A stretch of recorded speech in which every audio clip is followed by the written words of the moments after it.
Hi everyone, welcome to my channel, Empress Aries 888. My name is Tanya. Alright, like on the way in. Gives me an energetic donation to the channel, helps me tune into YOU. Flip the roles as you see fit. Take what resonates and leave the rest.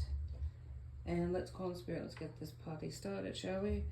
Spirit, guides, and angels of your whitest light, please give me a clear message for the collective, one that brings healing, hope, and understanding of their situation.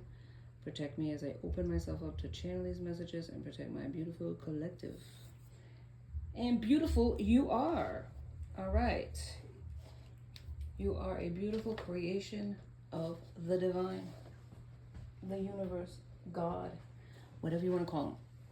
All right. So what we're going to do is something different. I'm going to do something like a podcast style. So like a lecture series. And it's going to be, what is it? Tarot cast. Instead of a podcast, it's tarot cast, okay? Yeah, I'm renaming it. Makes no sense, but it is what it is. Lecture and tarot just don't go together, so I got to do it this way. So, let's clear the energy. Start it out. Lower the volume if you have sensitive ears. Starting now.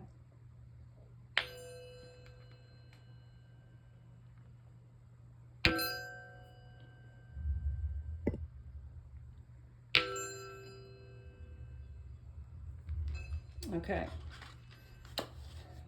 Let's do it. The subject, and I'm going to do a series, so it's going to be a subject of different things. Today's subject is fear. All right, now what is fear? What is fear? Let's look it up. It says that fear is a distressing emotion aroused by impending or belief of danger, evil, or pain caused by someone or something. Someone or something dangerous, whether the threat is real or imagined, the feeling or condition of being afraid. And, excuse me, condition is like an important aspect of this because people can be conditioned to be afraid, right? If somebody growing up made you afraid, a person, a place, or a thing, like the boogeyman in the closet or under the bed, the parent that yelled too much, the relationship where it became volatile.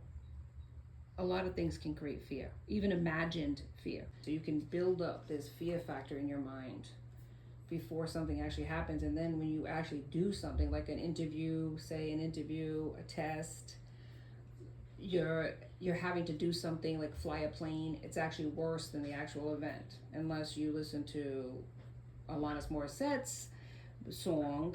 Then yeah, isn't it ironic, don't you think? But anyway, so what it's saying about fear is that it can cause damage, because the initial feeling of fear, what it can do physically to your body is it sets off the hormones of cortisol and adrenaline, fight or flight. So you either stand there and fight or you run away when you fear something. Over time, a person can literally have health effects from it: weakened immunity, cardiovascular problems, gastrointestinal issues like diarrhea, nausea, stomach upset, even ulcers. Brain function can be impaired, memory loss, because there is such a thing about fear. What it's called is hippocampus, which is located in the brain near the temporal lobe. And the primary function is short-term memory that creates long-term memory. That's where that area of memory is stored. So short-term memory is stored there into a long-term memory. So that way, if that fear was a specific place or a person, it'll remember that, and anything can trigger that from fear to happen again if there's somebody that reminds you of that person, or a place remind you of that place where you were afraid initially? Yes. And even it can impair where now all of a sudden you can't remember things. You can't remember places. Surroundings become foggy. That's what happens when over and over again fear is triggered inside of a person. So we need to change the fear factor. How do we do that? Well, we can start here. Now, with that said, I am not a doctor, a psychologist, a psychiatrist, or any of the health fields. I've lived experiences. Doesn't make me an expert. So, what I'm saying here, do not take as law. Please, if you have a therapist, consult with the therapist, anything that I'm saying to you. A doctor, I would never recommend anything medically anyways. So, but if that ever happened, anybody in here on the tarot world or a podcast near you, if anybody, even a person who says they're a doctor in real life, if they are not your specific doctor, certainly do consult a therapist or a doctor on anything that you hear on Google or anywhere else, because you shouldn't just take things verbatim. I'm just giving you some insights on how I would kind of work it out in my mind, but you can take it and run with it or click off and leave it. It's up to you. All right, so let's do the tarot part of it with affirmations, tarot cards, and such. Let's go along with it. Let's see what we can do. So what could be a factor here that's creating fear in you? Let's look it up. Spirit, give me a message. Give me a reason why a person has fears. I mean, there's so many different fears we can have, but there might be a specific one that you're dealing with or the collective is dealing with. So what is the collective dealing with specifically when it comes to fear that we might be able to help them with today, Spirit? Ooh, here we go. Okay. You might have drama in your life. That's creating fear. And that's creating, maybe people are creating fear. Enjoying gossip. Some people are creating gossip in your life. Drama. Yes. Can't trust them. People that you might, family members, people that you might trust or trusted in the past. That's how you feel, that they threw you away, got rid of you. People that got rid of you like trash. You don't want to hear it over and over again. Maybe you're hearing these people in your head. Or people are saying negative things about you constantly, online or in person, to your face even. That's terrible. And it's like, and it can be like a recording. It can be. It can play over and over again in your head. Maybe somebody's going through a divorce. Somebody you trusted let you go. You're hearing about their life. It's idyllic and everything else. You want to hear about this person. They threw you away like trash. People are gossiping about it. There's total drama in that situation. So there's a fear there that you're not good enough, that you're not relevant, that you weren't good enough to this person. That's why they let you go. But what does Spirit say about it? Let's see. Let's get some advice. Spirit, what do you say in this situation with the drama, with the divorce? About the fear that this person has about their life, that they're never going to be loved again, that they're never going to have anybody in their life. What do you think, Spirit? Because it seems like it is consuming you, that you had your self-worth took a hit, and that can obviously, I don't think I haven't been there. That can happen when people reject you. All right, so it's saying that it's blowing up a storm, a sudden change, a transformation has happened in your life. But look at, you have to go through storms in order to see the rainbow, my friend. So this is a storm in your life, but better days are ahead. What's the Spirit saying to you, honey? So you may feel a certain sort of way, obviously. Sadness, fear of change, right? Fear that you're not going to be enough for somebody. But This is a temporary storm. Storms don't last. Okay? Storms don't last. Always remember that. Sweating like a sinner in church. So you feel guilt, remorse. Maybe you did something that you feel guilty about. You feel remorse about. I feel like it's your person that did this to you. And past, present, and future energy is always at play. I feel like you're going to get justice in that situation. That this person did you dirty and they're going to feel the effects of it karmically. They're not happy in that situation. They may look like it online, but that's all fake in the funk because they're not happy. They made the wrong decision, but they're going to feel the effects, the loss of you. So as much as it hurts you now, it's going to hurt that person in the end. Just so you know. But how do you get over the fear of never finding somebody again?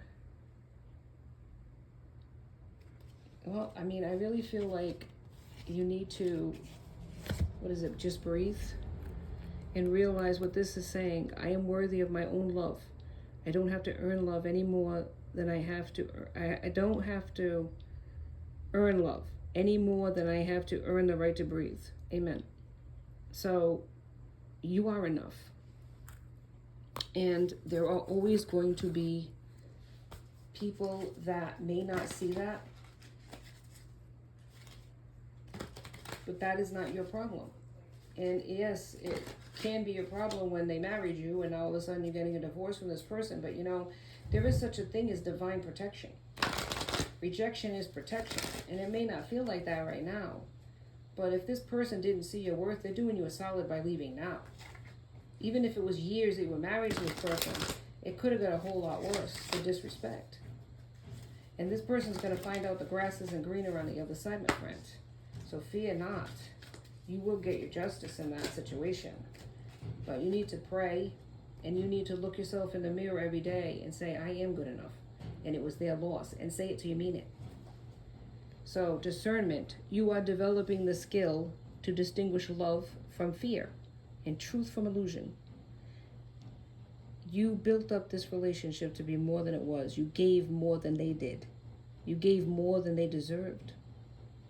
And you need, your journey on this earth at this time is to learn the difference between the truth of what this relationship actually is, or what you're giving in a relationship and what you're actually getting out of it. That's what that is. Okay? So that's something you need to heal from. And that's something that takes time. Love takes time. Inner love takes time. So keep going. It's going to hurt now, but in the end, every day is going to get better. Every day is going to get better. But fear is a real thing. But we need to be able to harness and control it and transmute it into something powerful, like motivation. Right? Let's see what else Spirit has to say. Can you give me something about fear and what we can do about it, Spirit? Somebody's fearing things. Fear. Okay, here we go. Surrender to change. The art of allowing resilience and adaptability. Because life is nothing but change. What is it? The only thing we can count on in this world is death and taxes. Isn't that what they say? We need to be able to adapt to the storms in our life. And there are going to be storms. There are going to be storms. But with the storm comes the rainbow. Okay? And it right here. Frozen for a time, and it may freeze you in your tracks for a time. What does it say? What does it say? Non-action, slow down, not yet. And that can be the answer, not yet. Maybe you're waiting for love, or maybe you're waiting for justice. And it's going to happen, and maybe it will not be on your time, because God's time is different than our time. But be assured that if you're doing everything that you're supposed to be doing, that you will get your justice, you will get your happy ending. But if you sit there and you have to cry about it, obviously, but if you sit there and mope about it all the time, if it just happened, that's one thing. But if this went on for years, this is something that we all need to work on. If things are happening, there's red flags. We know about the red flags, right? This isn't a surprise. The ending happened because, what? Maybe we were under an illusion, right? The moon is here. Illusions. We were looking at something far in a I don't know, we had insecurities. And we wanted to believe something that wasn't true. We deceived ourselves. It's not always, the moon is not always about somebody deceiving us. A lot of times the moon is about we're deceiving ourselves. We can be our own worst enemy. We see red flags in a situation and we keep going back for more, right? We contribute to our own chaos with our choices. But like it says, if we want the rainbow, we got to go through the storm. Judgment is here. So there's an awakening, a transition. Maybe even the mindset of not staying stuck and afraid. Maybe we were afraid for a long time to make changes, transform. So we kept our lives stagnant and mundane. But maybe we need to judge it in a different way, right? Maybe we need the strength to change, the strength to elevate, the strength to leave situations that no longer serve us. People that are toxic. Our mindset that's toxic, the devil's here. People that have kept us stuck. People that have kept us dependent on them. People that are codependent on us. All of these things play factors in keeping us afraid. If we open the closet, is there going to be a boogeyman on the other side? No. If we leave a situation, is our life going to be over? No. No, it is not. It may feel like that, but no. And when we think about investing our time, effort, and energy in somebody, we want the return of it. Is that really the right way to look at it? Are we afraid to be alone? Are we afraid to be without money? Are we afraid to never love again? Are we afraid that we're ugly and nobody's going to see our worth? These are things you're going to ask yourself. And be honest. Be honest about it. What's holding you back? Why are you afraid? It's more than just another person. Fear starts in the mind. Starts with us. Before anybody ever slaps us, before anybody ever leaves us, before anything, the bills don't get paid, before any actual circumstance befalls us, we have a feeling in ourselves. Fear is triggered in us, 15:15 on the clock. So what are we afraid of? If somebody did something to us years ago when we were helpless or didn't fight back for whatever reason, is that terrible? Hell yeah. Devastating and disgusting. Nobody should put their hands on you for any reason whatsoever except to save their own life. Other than that, no. They shouldn't abuse you in any way possible either, with their words or with their hands. But if it's not happening to you today, and that happened to you years ago, why are you holding on to the tape, the memory, the fear? That is something you need to ask yourself. And I am not judging you. I don't know who you are.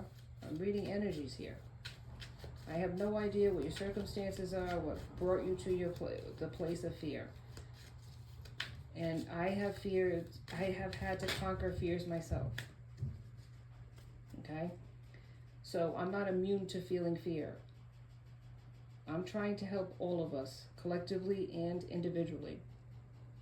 If I can, I can. If I can't reach you, I can't reach you, but I'm going to try. Because I hate the idea that you're afraid. I've lived in that place. It isn't a good place to be. It's not self-serving, and it certainly doesn't move you forward in life. And I understand that everybody's circumstances are different, and there's many factors that contribute to people staying in situations or being afraid. And some of them are so horrific that you can't blame a person for feeling that way. 1717 on the clock. But with that said, how are we going to get out of it if we don't address the elephant in the room? Big changes are coming, and that's for every single one of us collectively. Because the only thing in life that we can count on is change. Big changes are happening now in the United States alone. But there are people that fear singleness, people that fear being alone. And that could be a generational curse that you have to work through in your own bloodline. Mutual codependency. You could be in a connection with people that you both mutually need each other for finances or validation, whatever the case, right? You like that people think of you as a good person. Yeah, the Spirit's like, we need to slow it down and break it down. Slow down and break it down. In order for us to move forward, we need to recognize what it is that's creating this stuck energy, recognize what it is that is stopping us from moving forward in life, and be honest about it. Okay, let's move on. Let's see what else we can get here. Spirit, give me an affirmation about what we can do with this fear. Fear is the anticipation of something or someone hurting us or a danger. Fear can be conditioned. And fear can be worse than the actual event itself. We can create a real, like when you don't like to get needles and you have to go for a shot, you're afraid. I remember my twins, one of them was like a GPS when they were younger, and the minute I moved the car towards the doctor's office, they'd be screaming the whole way. And then they'd get the other twin to scream because they'd say, we're going for shots. Oy, oy, oy, what a nightmare. So now they may fear it, but they're able to handle it better than when they were a child. So maybe maturity can be a factor for one of more of you, to change that fear into fearless, right? Mutual love. Love is seeking me, just as I am seeking it. Just as my love swoons and bursts into wondrous colors and lights, the love that is seeking me is also infinite. The love that I put out into the world will circle back to me. I love that. Mutual love. But mutual love begins with yourself, right? I think there was a song about with Madonna. Everything I give you all comes back to me. That's true. Everything, all the love, effort, and energy that you give to other people comes back to you. There's a reward in it. Not that you're seeking it, but it happens. When you help other people, doesn't it make you feel good inside when you help other people? It's like all of a sudden you feel good about yourself and what you're doing. And maybe you can also relate and see another person's struggles, maybe even help them because you've been there, done that. Or you look at a person's situation and you're saying, wow, I mean, I'm really lucky. I don't have it as bad as that person. Not that you're glad about it, but you're saying, wow, I never really seen the other side of it, like how bad it could get. Some people really feel like they've had a really terrible childhood, and then they look at other people in their friend groups or people that they meet along the way, and they're like, wow, these people have it far worse than I ever thought possible. Now that's true abuse, We can all feel sorry for ourselves in a sense of what we've been through in life until we see how bad it can get. Now that doesn't minimize your own pain, obviously, but it kind of helps you when you can help another person. Takes away some of that fear that you have.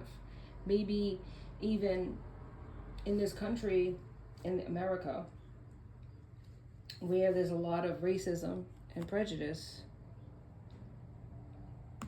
and it's built into the system. When you think about like the news programs, they're very biased towards one racial group versus the other, and it can bring fear into your heart. Like all of a sudden you're crossing the street when you see a person of a different color, or a different race because they just said on the TV they raped 6 people and it's not this specific person, but it's a race, a person of a different color that did it, so now they all must be the same way, right? You can get into that mindset and thinking. And we need to like not be afraid of other people like that, because the news is biased, my friends. It's not accurate. Each ethnic group has just as many people doing bad things than one specific group, but the news focuses a lot on a certain racial profiling. They do. Racial profiling is real. It is. And it creates fear. Lies, propaganda, stories that are not true or exaggerated. It creates fear in people. And we need to break the chains. And it starts within ourselves. We need to break the chains of fear when it comes to other people and give people a chance. Give people a chance to prove who they are versus listening to what other people are saying that you don't even know. Never met in your life, but you watch it on TV. Because a lot of it's lies. A lot of it's lies. And we can fool ourselves into thinking that is true. And how that affects another person when you do that. If people said lies about you growing up and it wasn't true, how did you feel? How did you feel when people didn't like you? Didn't include you in something? Now, if you think about how another person feels, right? Because you truly don't know how a person feels or what they've been through until you walked a mile in their shoe. So think about how it feels when you hear these stories and you feel a certain fear in your heart about a person when you don't even know them. And then you're judging a whole race of people based on what somebody said on television. Is that really fair, though? How do you know it's true that that's actually a race of people or so rapists, murderers, when you don't even know these people? Think about that. How that affects a person, how they must feel inside. 24:24 on the clock. I remember when 9/11 happened, and I remember having a child when I was at my job. The father said to me, "We want peace too." Bottom line. So you can look at a certain group of people and judge and fear them. But is that really a loving thing to do? In the Bible it says, judge lest not be judged. Maybe you don't believe in the Bible. But it doesn't matter. The saying's a saying, whether you believe in the Bible or not. If you don't want somebody to judge you according to your race, ethnic background, sexual preference, religion, or belief system, then why are you judging another person and fearing that person based on what somebody else said and not even somebody you know? And even if it was somebody you know, how do you know that there wasn't a prejudice there that made them say what they said? You see, fear comes from places that it's not even accurate or reality. It can be in the sense of bad things and tragic things happen, but it can happen to anybody. It's not gender or race specific. I know we're going the gamut of fear, but I mean, there's so many things to be afraid of. Afraid of trains, afraid of cars, afraid of going out. There's phobias for everything. But what does it start with, these phobias? In your mind. You're trapping your mind, 26. You're trapping your body in your, how do you explain it? You're trapping yourself internally, thereby not moving externally by fears that might not even be based on reality. Not that you're crazy, that's not what I'm saying. But fear is a real thing. But it starts within. So if you can train your brain to be afraid, you can train your brain to not be afraid. You can reverse the thought process. Not easy, takes time. And some of us might need medication or might need psychiatric help, therapeutic help. That's between you and your doctor. That's between you and your conscience. That's between you and a professional to make that choice, make that decision. But some people might need to, if they're stuck in their head with certain things that they can't transmute or let go of. And there's nothing wrong with that. So don't look at it in a negative way. I'm not downing anybody that goes for therapy. 9 of chalices here. Celebrations. Yeah, there's celebrations here. Maybe in love, celebrations in life that you're going through. Maybe you're afraid of getting older. Afraid of not having somebody to celebrate those holidays with anymore. Afraid that you're going to die alone with nobody to help you blow out those candles except for a fire extinguisher. Confirmation. Listen.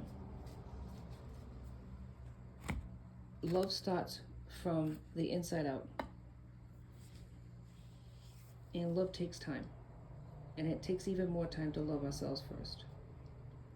But when we love ourselves first, we become more attractive to other people. Confidence is sexy. Insecurity is not. We need to recognize that. There are valid reasons to be afraid.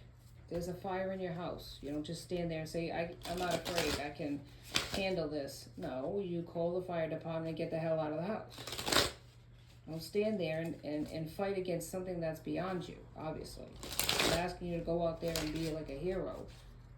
All of a sudden you're a vigilante trying to save the masses. That's not what I'm saying. I'm saying that fear can trap us within. It starts from inside of ourselves. If we can train our brain to not be afraid of everything and everyone, we can, first of all, cast a net for a wider friend group, right? So that we have a social life. And that our social life is not, a chat group on a social media platform and not leave our house. We want to have real connection with real people, not just people that are online for some of us. Casting spells. The words I speak and the stories I tell are spells. What I say and believe I attract more of. So I shift my story from lack to abundance, from victim to empowerment, from complaint to gratitude. Now when I speak to others through my words, I am casting beautiful spells. Amen. There's a negativity that's going around in the collective. Negativity is a spell. Negativity is like magic. It creates a reality. And if all you're doing is downgrading, downplaying, or negatively speaking about other people and yourself, you are casting spells against yourself and others, whether you know it or not. Not my words. Not my words. You've got to think about this. Here's one right here I love. Return to the body.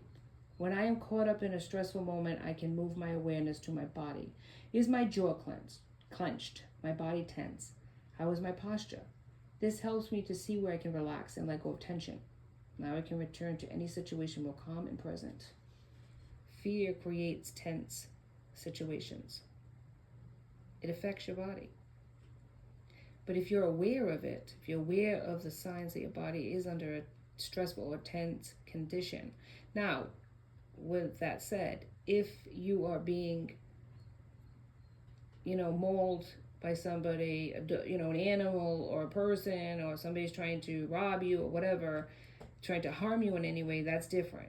I'm not talking about that. I'm talking about if you're aware of your body, if you're tensing up because you're triggered by something that's making you afraid, be aware. Loosen your posture, like unclench your teeth. Try to be more aware of your bodily reactions. And maybe that can be calming to some people. Maybe it can switch your fear to awareness and shut off that fear switch that you have within yourself. Maybe Maybe even saying, I'm not afraid. I'm not afraid. Saying that when in a moment where something triggers you. Maybe that can help. Spirit, give me a message. Angel messages. Spirit, give me a message, please. Hang on. Give me a message for people that are afraid. What's your message, Spirit? Compromise. Sometimes fear is being in control. I fear that people are going to, tell me what to do or be my boss or try to get away, get something over on me. Compromise. It's not being a chump to allow a person to take the reins once in a while. Sometimes in relationships we have to compromise. We shouldn't have to fear that somebody's taking control of our lives. You know what I'm saying? Some people are very control-oriented. It's like, if I don't have the helm at every single moment, then somebody, I'm going to look like a fool, or somebody's going to bamboozle me, or, something like that. Oh. Discernment, bottom of the deck. You are developing the skills to distinguish love from fear and truth from illusion. If you love somebody, are they really trying to control you just by suggesting something or giving you advice? Fear. Take the fear out of this. And this is a person you love. Okay? Recognize the truth from the illusion. Be discerning. Be discerning. All right, a few more and we're done. I'm trying to get you to really think about things. How can meditation can help in stressful situations. Sometimes we got to take ourselves out of stressful situations. If it's a job and you are absolutely burnt out by that job, then what do you think you need to do? That is up to you to decide, my friend, but think about it. If it's putting stress on your body, your mind, and your heart, 34 on the clock, do something about it. Don't need to be in that job. There are other jobs. If you're in family situations where people are stressful, you need to set boundaries, strong boundaries. And if it's family that is creating the problem, sometimes we need to separate ourselves from them. Okay? Or create strong boundaries that they don't cross. Write down what it is that is bothering you. Check off those boxes. Maybe even write a letter to these people if you can't talk to them. Text them or whatever. This is what I am bothered by, how you talk to me a certain way, how you treat me a certain way. There's no respect in the situation. And then even have a talking points if you want to talk to them or text them. Do something like that. If they're gone, they died, and you can't speak to them anymore, write a letter to them, that how you felt about how they treated you, burn it and let it go. You need to let go of a lot of things, because fear that you initially felt is controlling your life, whether you realize it or not. It's also forging decisions that you're making, maybe even in toxic ways. So you need to recognize if it's childhood, then we need to go back to that childhood, that vault where that fear is stored. And we need to open up that vault and we need to deal with it. Face your problems. Stop running. Stop running, because nothing is going to change in your life if you don't face your fears. Bottom line. Live for love. Today I put love into everything I do. It is love that gives life to all things, and I open my heart to this great power. I act gently and speak with kindness. I fill each thought with love and light. I love God and all beings everywhere. I live for love. I love myself. And it starts with loving yourself. You don't have to live for love, but if you love all things, you'd be caring and kind to them, right? You'd speak a certain way to them. You would deal a certain way with them. When things end in relationships, is it always the one person's fault? No.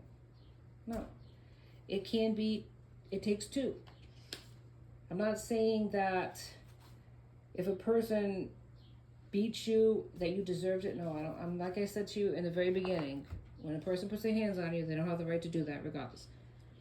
They can walk away. But what I'm saying is we contribute sometimes to our own misery. And if it's an abusive situation, we need to get the hell out of it first and think about the situation later, right? Flight or fight, we need to go. And then we can like transmute what I did to pick such a person, not necessarily what I did to deserve it. What did I do to draw that person in the first place? Because law of attraction, how we think about ourselves, is who we bring into our lives. Self-love. Today I love myself fully. I accept myself exactly as I am. I am able to recognize my own divinity and to appreciate the purity of my soul. I take the time to care for myself. I am kind to myself. I am grateful for who I am. And that's where love begins. I live for love, loving myself. Not in a conceited, foolish way, but in a way that draws in the right type of people, that creates that cocoon, in a sense, from individuals that will treat you like crap. Because when you love yourself, you're not going to attract a person that's going to disrespect you, that's not going to love you. So if that's the fear, that you're going to find somebody that's like the last boyfriend or husband that beat the crap out of you, or the last girlfriend that scratched your eyes out, then you need to love yourself and let that hurt go. So that way you're not drawing in another person like that. Eyes of love. Focus your eyes on loving actions and your lips on loving words. Because like I said, how we think about ourselves, what we say out loud, creates reality. If we love ourselves, if we focus on the good in the world, the fear will melt away. Give people a chance. Don't judge people before you actually know them. Take what the world says about people and situations. Only half of it could be true, or even a third of it.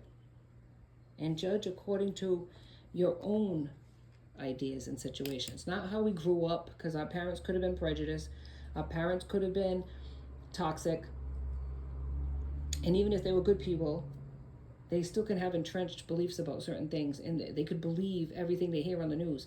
You hear kids today, all they do is repeat Google or the social media platforms, because they don't have a mind of their own. They just believe everything that's said on there, and anybody can throw anything out there and it becomes reality. Is it reality?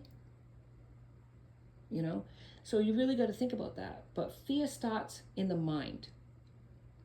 And then it's, what is it? What did it say? It goes into a place where it's categorized into like a drawer. So every time you hit a situation or a person or a place that reminds you, it comes out of that drawer and the fear starts. Fear can be relationships, fearing change, fearing commitment. You have to face the demons of why you fear something in order for you to overcome it. That's all I have for you today on Empress Aries 888. Please like and subscribe and join my tribe. I'd love to have you. Until next time, be safe out there, my friends. Be blessed.